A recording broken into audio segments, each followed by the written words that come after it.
So,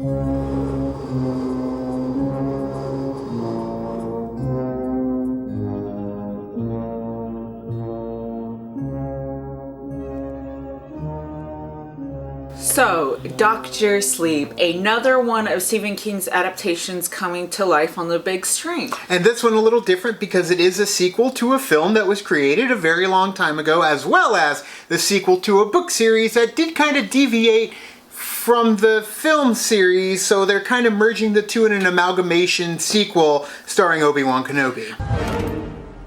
Hello there. I think that they did it because of the movie and the way the movie was shot, that they wanted to bring those elements, because you do get those elements in the book of The Shining, but those are the books comparing with the book, you know what I mean? So I feel like for them, because there was that movie The Shining, they had to bring that element of The Shining into the movie. And the visual cues are there, the visual resemblance, getting that ambiance is attempted in this film from the original Shining. However, I don't know if it was because we already got it in Ready Player One recently.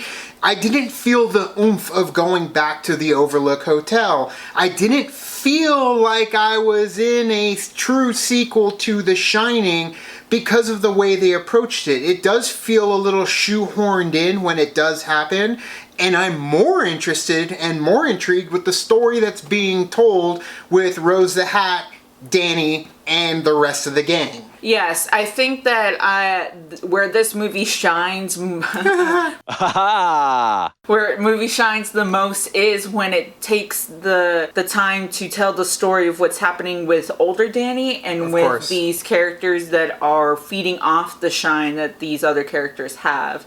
When I feel like when it tries to go back to kind of familiarize with what was happening in The Shining, just to kind of give you a little bit of a backstory, essentially, even though we already know it, it kind of fell flat for me. It does during that time. It does feel more like a, hey, you guys remember? And for people that have The Shining at the forefront of our minds when it comes to the original with Jack Nicholson, to me it's like it feels unnecessary. But for those that have not returned to the world of The Shining or haven't watched The Shining before, this is their introduction to become familiar with the setting and what took place before long ago at the Overlook Hotel. Yes, I think that the one character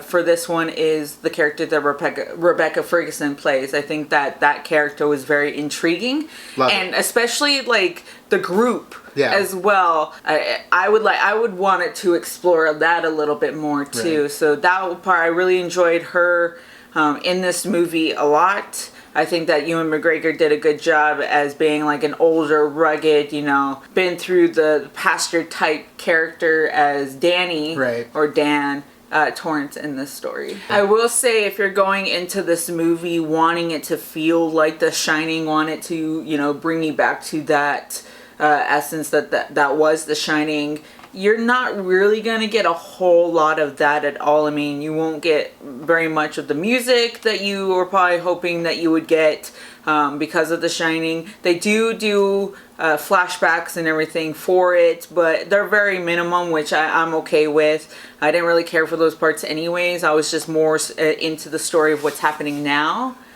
But at the same time, you have I'm really glad that Stephen King came out with the story that he had a story to tell about an older Danny, and that they were able to bring it to the big screen as well, because it is a very interesting story, and it does I feel like from The Shining, it does flow into this, and it goes to sometimes your past, your demons from the past do come back to bite you. Yeah, and that's the thing about the Stephen King universe, is they all fit very much together. Whether it's The Shining, whether it's the Langoliers, whether it's Castle Rock, they all have a part to play.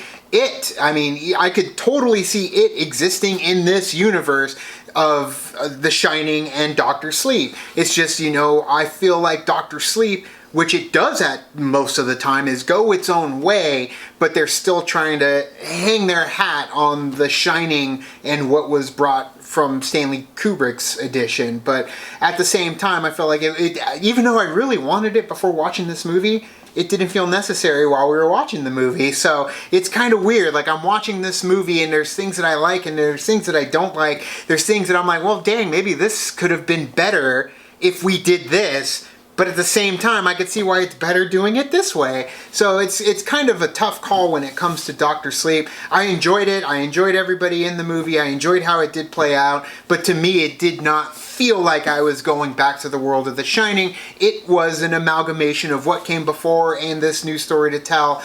And mostly what didn't hit was the original Shining parts for me. So either way, I would give this more than likely a 4 out of 5. 3.5 out of 5 for me. Again, everything that wasn't The Shining, I loved.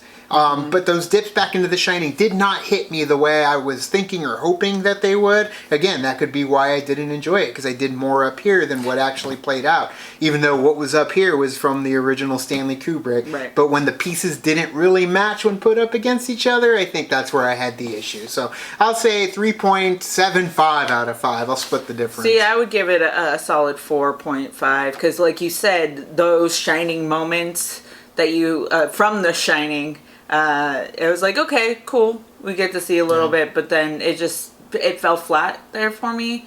I was, like I said, I was more invested in what's happening now with the older version of Danny. I was more excited when they went to the Shining level in Ready Player One than I was for this one. So the music too, like you said, the music not very much from what came before. A couple times the main theme does play, but really it's just a lot of the times it's quiet and they just do like a heartbeat. Consistently doing a heartbeat to where I kind of got tired of the heartbeat after a while, because then I just started hitting my chair to the beat of the heartbeat every time it happened, and it happens a lot. But either way, what did you guys think of Dr. Sleep? If you saw it, let us know down in the comments below. If you loved it, tell us down there too. Maybe we can watch it with different perspectives. Definitely let us know if it is, something that is in the vein of what the book brought, in what you had in your mind and how it does play out here. Right. The connections that you felt, maybe that's something we need to do too. So either way, thank you guys. You can like and subscribe. And do the thing on our Facebook, Twitter, Tumblr, Instagram, Stardust. All the social networking you enjoyed, so you know where they are. Kicking the party feel, the party keep the party going on our Patreon. Gets us where we need to go. November 16th, we will be at the Lights of the World in Tucson, Arizona. Big lantern light show thing they got going on for the holidays. If you're in the Tucson area, be on the lookout for us there. Thank you guys so much, and as always, now it's time to say goodbye. This party is over, and we do have The Shining Better Late Than Never coming out this coming week, so we go back to go forward. So, yeah, that's it. Bye. Check it out. Go.